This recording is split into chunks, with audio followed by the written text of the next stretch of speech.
أعوذ بالله من الشيطان الرجيم بسم الله الرحمن الرحيم والصلاة والسلام على سيدنا ونبينا محمد وآله الطاهرين.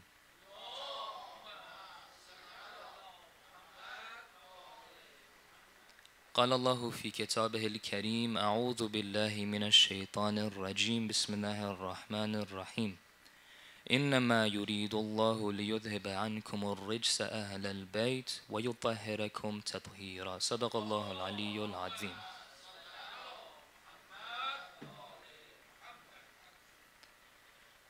When analyzing the narrations and the ahadith of the Ahlul Bayt alayhimus salam, we are able to understand that we can categorize all of these ahadith into different genres, into different subjects and topics of discussion. We have ahadith which concern akhlaq, for example, one side of the ahadith. They teach us how morale is, how ethics are, how you should carry yourselves. On the other side, we have ahadith which concern your i'tiqadat, meaning that they concern and they help fix any misunderstandings or help you understand completely what to go over very big topics, discussions, things that are very concerning. And the plethora of such ahadith are vast and very filled with variety. There are a lot of different ahadith. And one of the ahadith which have been categorized are the ahadith which concern one's cleanliness. To be neat, to be clean, to have hygiene. For example, it was very recommended from the Ahlul Bayt alayhimus salam to take care of your oral hygiene, to take showers, to clip your nails. All of these different ahadith which talk about one's cleanliness, how one should be clean and hygienic. And these ahadith are important to be mentioned from the Ahlul Bayt alayhimus salam, which is a very crucial point. Because if it's not from the Ahlul Bayt alayhimus salam, there are some who aren't really as hygienic as they seem. For example, a lot of the Muslims today in this age, they go and follow figures who are not directly revelated or directly appointed by Allah subhanahu wa ta'ala. One of them, for example, being Umar ibn al-Khattab. One day, and a lot of the times, there was this one man who would come to him, eat food with him, have dinner with him, and he would notice that Umar, after finishing his food, would use his hands and clean them with the bottom of his feet. Which all of us might think it's nasty, it's disgusting, but what does Umar say? He says, هَذَا مِنْدِيلُ عُمَرْ وَآلَ عُمَرْ. He says that this is the napkin that is used by Umar and his family. This hadith can be found in many different Sunni narrations and sources. But what's important and what I'm trying to say is that when we look over a hadith regarding hygiene and cleanliness, it should be from the Ahlul Bayt alayhimus salam. Because if they were to be taken from any other figures, lots of problems and confusions would arise. There would be people using their hands and cleaning them with the bottom of their shoes. That'd be disgusting and nasty to all of us, which makes sense.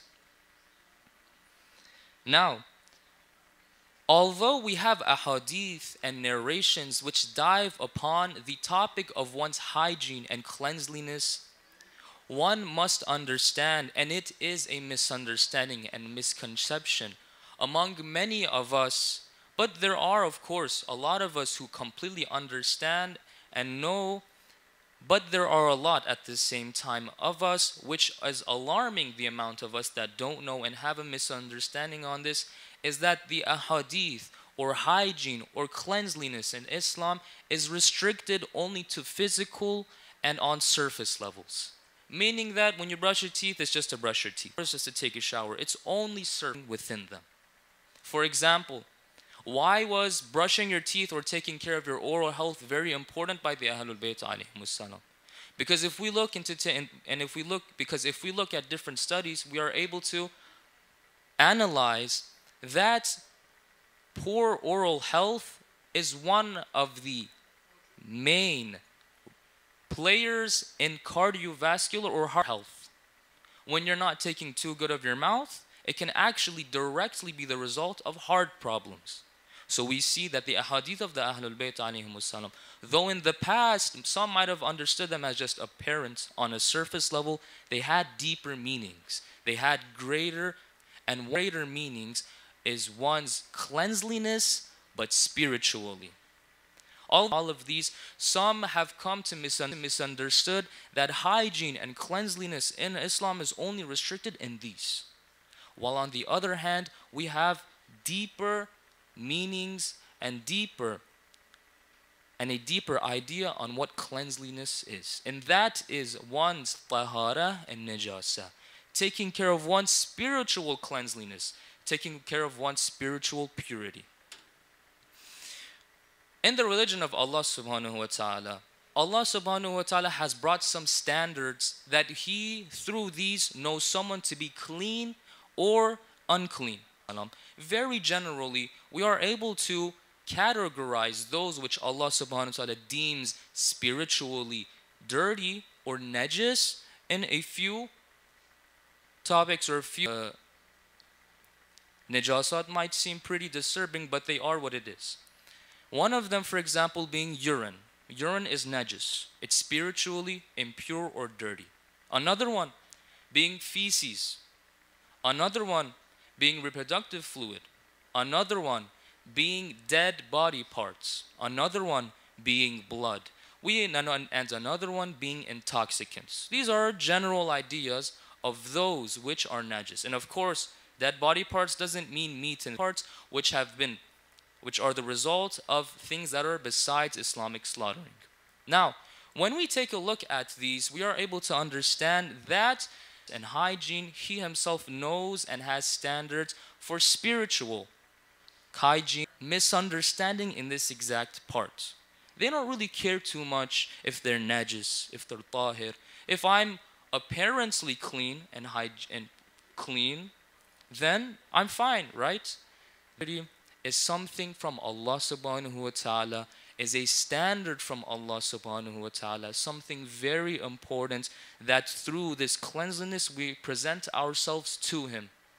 So for example, you had a friend, you had a loved one. They, for example, saw it was disturbing and they didn't like if you came up to them with, for example, an unkept hair. Your hair's all messy, it's too long, and they don't like it like this. So if you really like this person, if you really respect this person, you try to be more careful about how you look and how you present yourself. And one of the ways we present ourselves to Allah subhanahu wa ta'ala is with this exact scenario of tahara and najasa, meaning spiritual purity. Which is why one of the greatest importances and conditions for your prayers is to be spiritually pure. If you aren't spiritually pure, then your prayer is invalid because you're talking with Allah subhanahu wa ta'ala, a person who considers of you to abide by His standards. This is the importance of tahara and najasa, which many overlook. Washing my hands, and I had seen one of the fellow youth who had come by after using the restroom and wasn't very clean spiritually with tahara. And so I told him, you're going to wash your hands, right? He said, I don't really do much. All I do is just go to the restroom, do my thing, and get out. That's it. They don't know that if your hands are najis, if any part of you is spiritually unclean, then that makes distance between you and Allah subhanahu wa ta'ala. Allah subhanahu wa ta'ala has standards. Come to Him clean and spiritually pure. But what's more important than all of this is that if we are going up, they should be from those who know the standards well. Because spiritual purity is something that we can't really make up ourselves. It's something from the divine. It's not something that we are able to really understand. If I were to look at brushing my teeth for oral hygiene and cleanliness, it would make sense. But for me to understand that, for example, urine is najis, that isn't something I can come up by myself. It is something that I have to learn from the person who creates the standards, and that's Allah subhanahu wa ta'ala. But did Allah subhanahu wa ta'ala come and directly tell you that, for example, David, or for example, Ahmad, or for example, Ali, that urine is najis, feces are najis, this is najis, that is najis. All of us can say that? No, of course not. We have to look towards those teachings and guidances that were brought from him to us so we can understand these standards and these conditions. And who do we learn these from? From the Ahlul Bayt alayhimus salam. As we said in the beginning, we learn a lot of different things from the Ahlul Bayt alayhimus salam. We have multiple genres of ahadith which go over different subjects and matters. Akhlaq, i'tiqadat, cleanliness, and spiritual purity and spiritual impurity. And we learn this from them, because if we didn't get this from them and we were to say someone else, then confusion would still arise, as we are not able to ourselves understand that which is pure and that which is impure. Because if you look at the belief of Sunnis, for example, they believe that vomit is najis. Vomit, or you throwing up, that residue that's left after is najis, while we believe no. Now, are we able to prove this logically with science? We can't do that at all. How are we supposed to prove this to ourselves? By looking at those who are divinely appointed by Allah subhanahu wa ta'ala, otherwise that we know to be the Ahlul Bayt. And why is that? Because they themselves are the most purest of Allah subhanahu wa ta'ala's creation. In the verse which was recited in the beginning, Allah subhanahu wa ta'ala says, Bismillahir Rahmanir Rahim, Innama يريد الله ليذهب عنكم الرجس أهل البيت ويطهركم تطهيرا.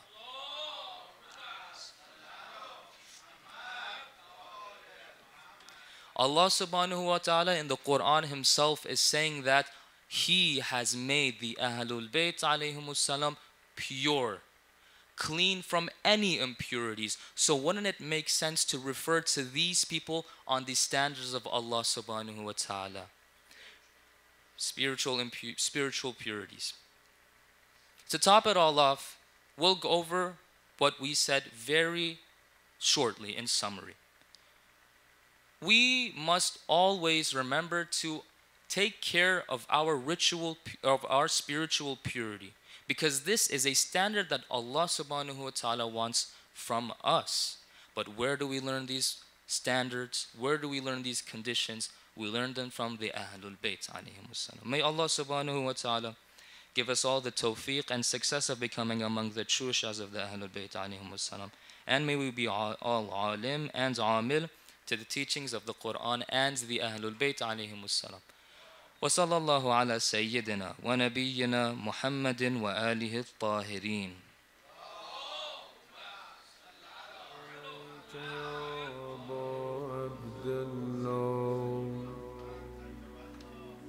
ولا الأرواح التي ألت بفنائك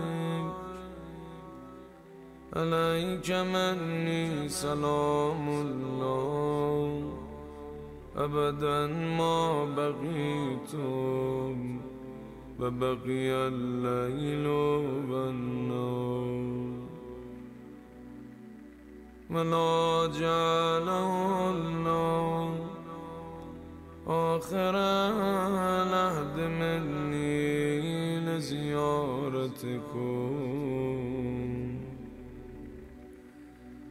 السلام على الحسين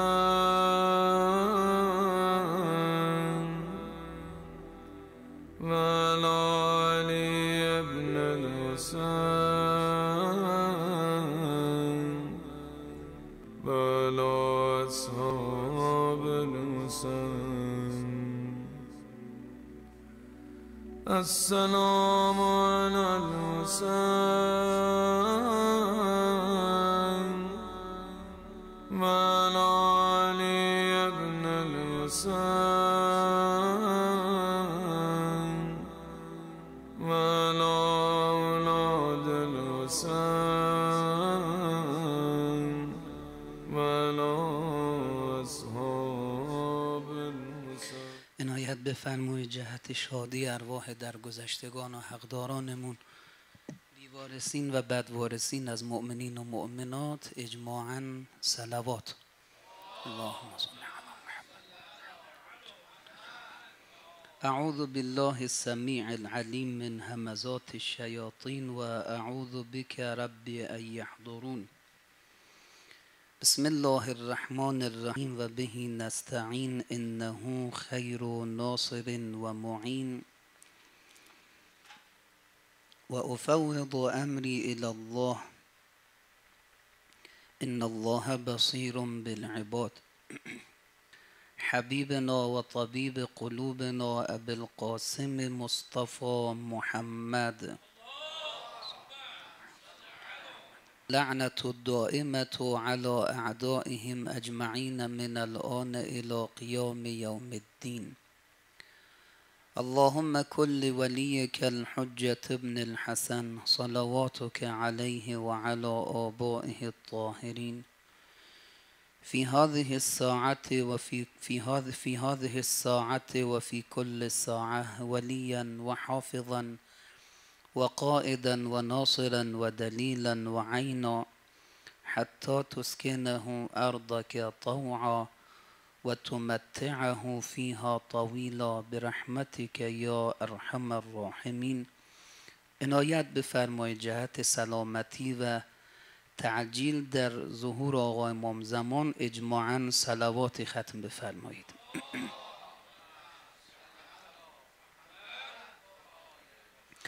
خداوند متعال در قرآن کریم می‌فرماید الذي خلق الموت والحیات لیبلوکم ایکم احسن عملا.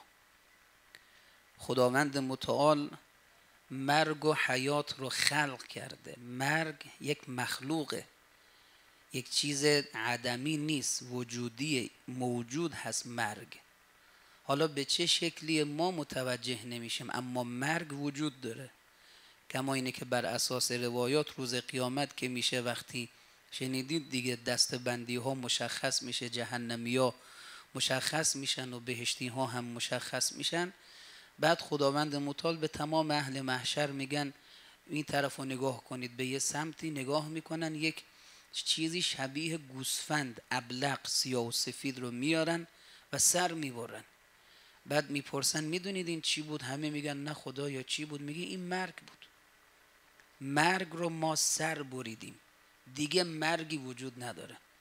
اونهایی که در جهنم میرن آرزو میکنن بمیرن، اما دیگه مرگی نیست. و اونهایی هم که در بهشت هستن میترسن یک وقتی این نعماتی که درش قرار دارن به واسطه مرگ از دستشون بره، اما دیگه نگران نیستن. چرا؟ چون مرگ رو سر بریدن.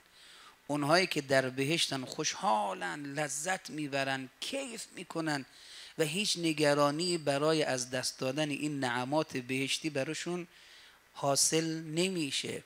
چرا؟ چون مرگ دیگه از بین رفت. هستن.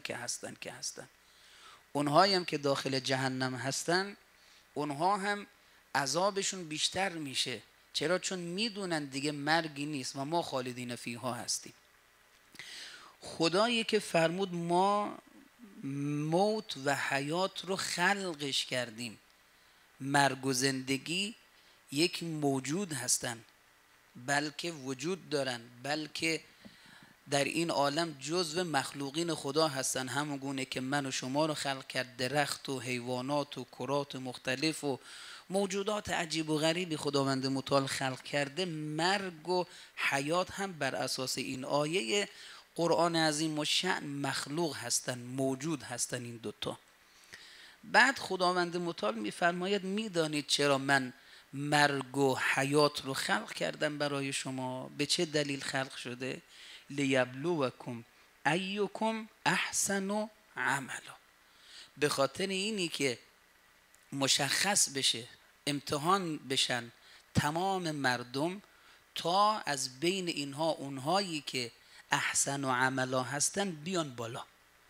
اینها مقامشون، رتبهشون، درجهشون روشن بشه در جامعه و در بین مردم. خدا که میدونه از اول قصه به چه طوری هست، چه کسی احسن و عملا هست، چه کسی احسن و عملا نیست. خدا همه رو خبر داره و این سبب جبر هم نیست. بارها و بارها عرض کردیم براتون، علم خدا هیچ وقت جبر نمیاره.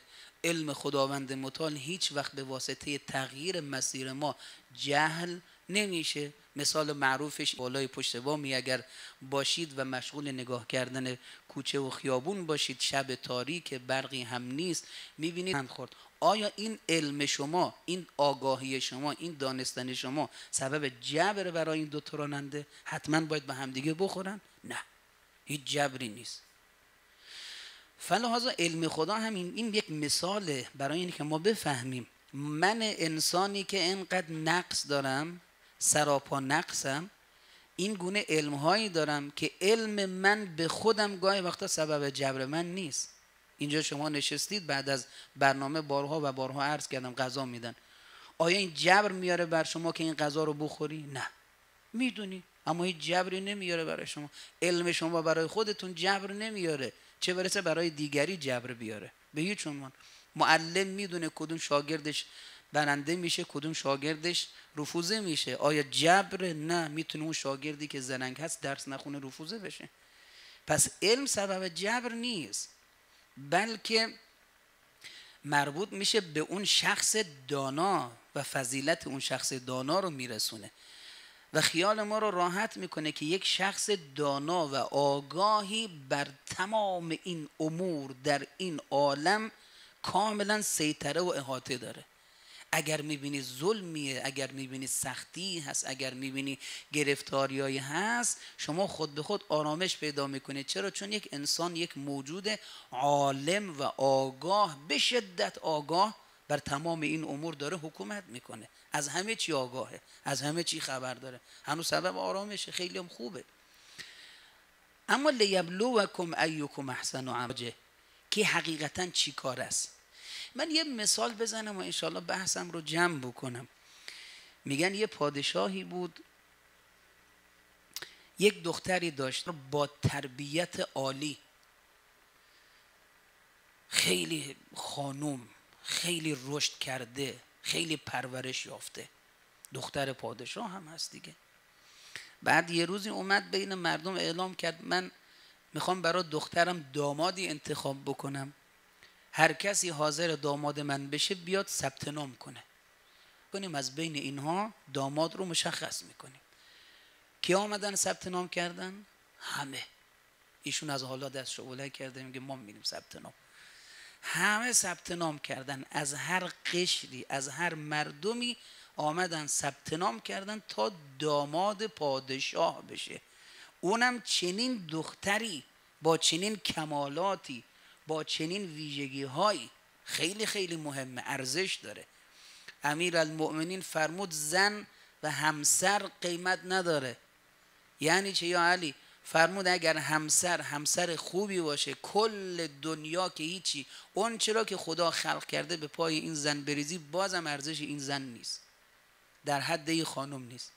اما اگر همسر نااهلی باشه، شما خاک رو هم اگر براش بدی، بازم این خاک از اون بالاتر ارزشش. خب میارزه دیگه. دختر پادشاه از یه طرف، این چنین کمالات، این چنین تربیت، این چنین رشد، این چنین خلاصه پرورش یافتگی کم نیست در عالم. همه اومدن ثبت نام کردن. بعد پادشاه به تمام کاندیداها، 3-4 ماهی مونده بود به فصل بهار، به هر کدوم یک دونه سید داد، یک دونه هسته، بذر.